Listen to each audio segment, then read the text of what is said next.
So maybe there's a bit of a committee approach to maybe if not being the product owner, but filling Yeah. out the backlog and what's important and what are our values. So to Okay. answer your question, which I didn't, and I probably won't, is you might want to have a mini kind of team building to kick things off. It's a time to be introspective and practice gratitude and do a little team exercise. Okay, what's important to us for this holiday? What types of things do we want to put in our backlog?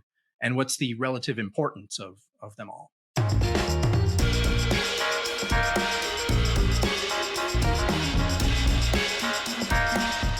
Happy holidays. And season's greetings. Yes, and I am here with my helper. I don't have antlers, but this is my helper, Tofu, the Christmas elf cat.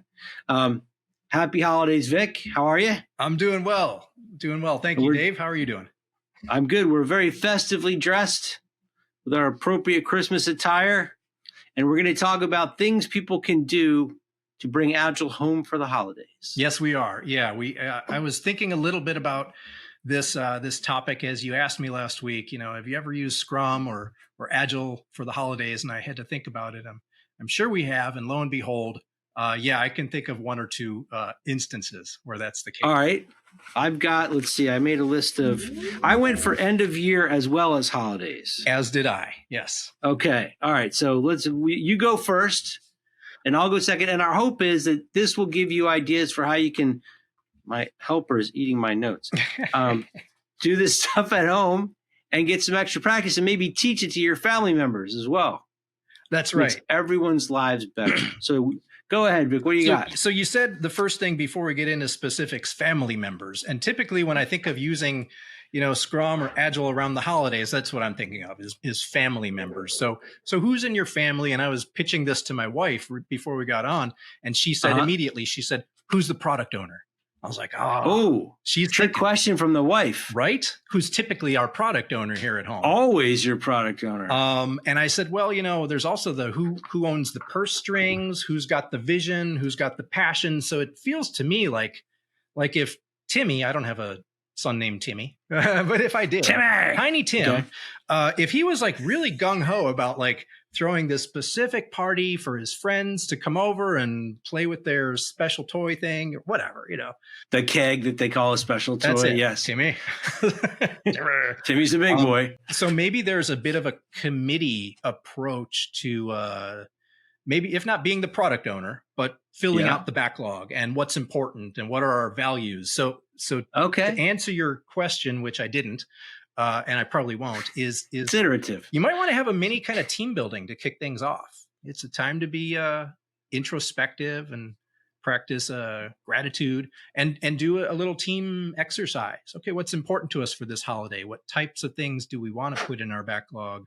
And what's the relative importance of them all? I hadn't thought of this before, but maybe kicking off the holiday party with a family working agreement, like for drunk Uncle Kevin, who's going to come staggering in doing inappropriate things in the middle of the Christmas party. What are the boundaries for that? Yeah, maybe have everyone, as they accept the invitation, they have to sign off on the working agreements or propose their own. Right? Yeah.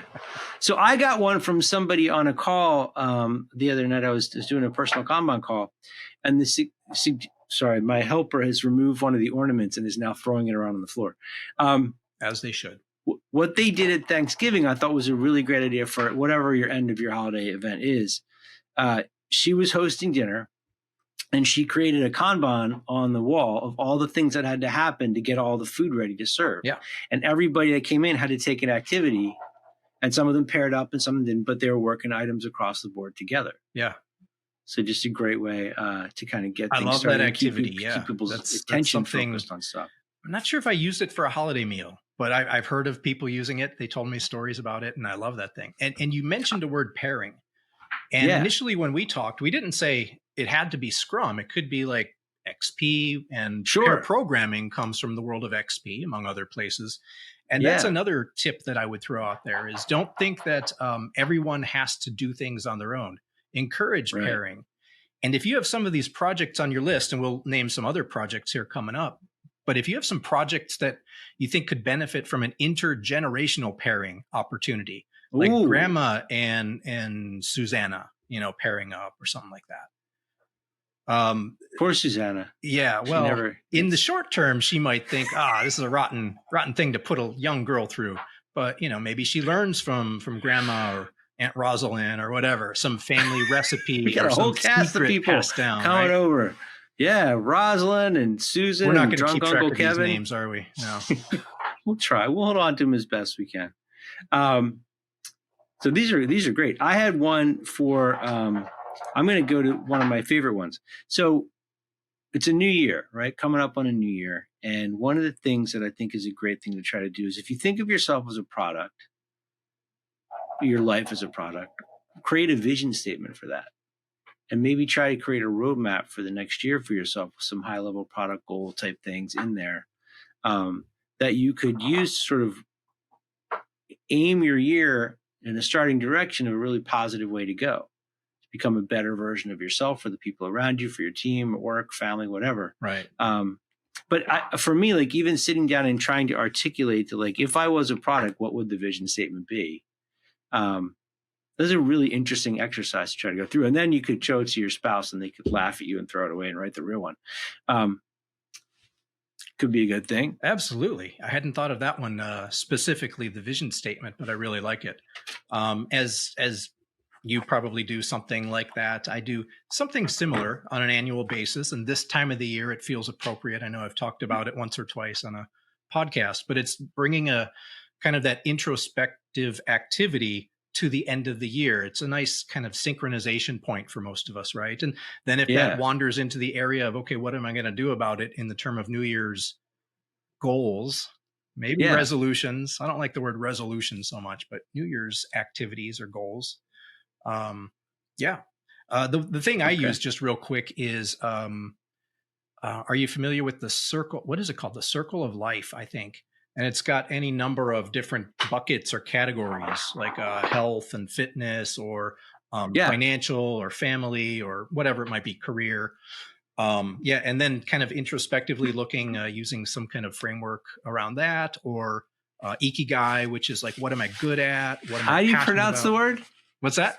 I thought it was ikigai. It's ikigai? One of those. Yeah, ikigai is how I've always said it. Okay. Anyway, whatever you choose, I think you're right. Now's a great time of the season to do that. And then the step I like that you brought up is sharing it with your significant other, with those people who are probably interested in learning the most and can maybe help hold you to account, right? Well, the people who know you best as well. The people who are going to be able to help you bring it back to reality. Because I think a lot of us, if we start making a list of all the things we want to change about ourselves, the list can get pretty long pretty quick. You need somebody to help you keep it on the rails. You're like, no, I'm good. Everything's perfect over here.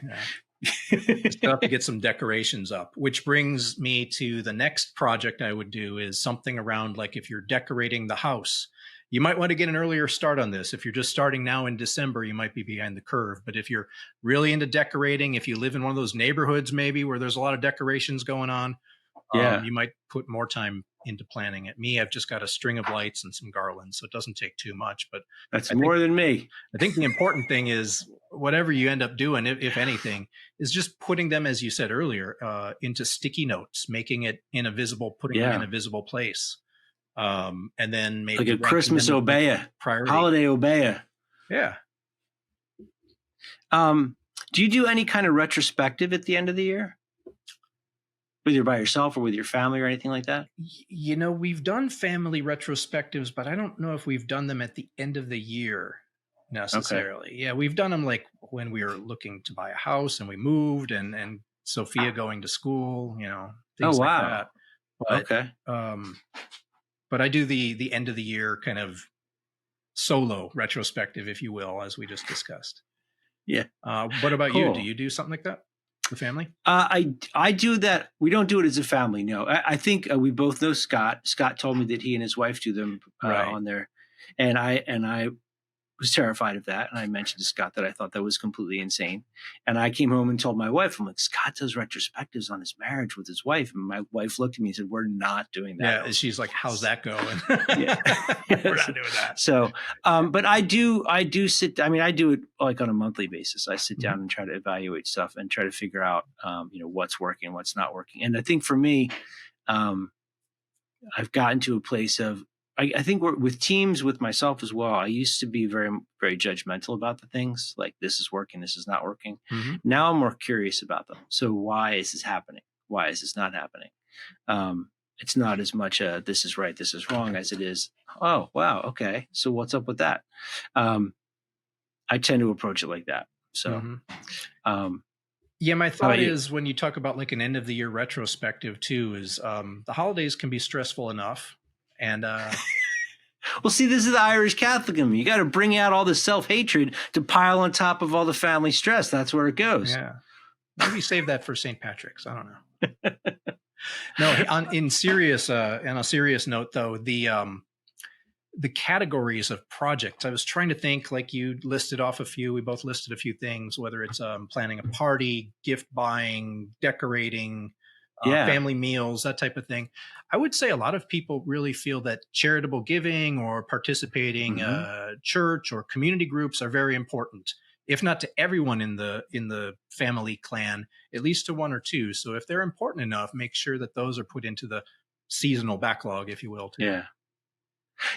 I'm thinking as you're talking about that, about people making commitments during this time of the year and retrospectives, and maybe planning more frequent events during the holidays where you can step back and just check in and see how overwhelmed you are, how exhausted you are. Are you giving yourself the time you need to be able to get the most out of the time you're spending in the holidays with family, stuff like that? Yeah. That could be a pretty good thing too. Because it is stressful. You're right. I hadn't really thought about that part too much. I guess I'm in denial on it. I have one for the young people. Yes. For the children, all of the children that listen to this podcast. Create acceptance criteria for your parents for Christmas and give them to them and tell them that if they don't meet the acceptance criteria, Christmas is or the holidays are a gigantic failure, and that will reflect on their annual review. Yeah, the annual review is like the equivalent of will I get coal in my stocking, right? Exactly. But you could do that for your parents. You could turn it around if you're young. I was just kidding. But I think kids do have acceptance criteria for stuff like that. They make lists of things they want. And maybe finding a way to visualize that. Maybe there's, you can use that as an opportunity to talk about, what do you really want? Things like that. What makes us happy? How do we define joy in our family? Things like that. These are all great opportunities. And eat lots of pie. Eat lots of pie and be merry. Yeah, and figgy pudding and all of that stuff, right? Sing the carols, whatever you need to do. Get out there and celebrate with family and friends. Do it safely. Have a great time. Take no daily scrum on January 1st morning. I think you can bypass that one. It'll cut you some slack. Cool. Yeah. Anything else for you? What are you doing? I don't think so. I'm going to do as little as possible. I've got some work to catch up on before we get there, but I'm going to try to take a couple of days off and do nothing but hang out with my wife and my daughter and just enjoy the time with them. That sounds great. Yeah. What about you? Good. I've got a class. I've got the advanced certified Scrum Master class, right? Well done, man. Thank you. Right between Christmas and New Year's. I believe it's don't hold me to it. I believe it's the 28th and 29th and 30th. One of those two combinations there. So where can you find more? You can find more. You can look on the Scrum Alliance website now. It's listed there, but even better, is to go to leadingagile.com/training is, I believe, the link. Training classes. Yes. Well, it'll be in the show notes. So if you're visiting family and you can't take it anymore, you can be like, oh, I got to take my ACSM class. You can sign up right there. That's it. We'll have a jolly good Give it to someone as a holiday gift. Why not? Ooh, yeah, that's what is that? Nothing says love like an advanced CSM class. So very good. Well, all right. Well, happy holidays, Vic. Yes, season's greetings to you as well. And everybody out there, thanks for tuning in to another episode of Leading Agile's SoundNotes. You can reach out to me, Vic Bonacci, at victor.bonacci@leadingagile.com. And I'm Dave Pryor at leadingagile.com, PRIOR. Links for all this stuff will be in the show notes.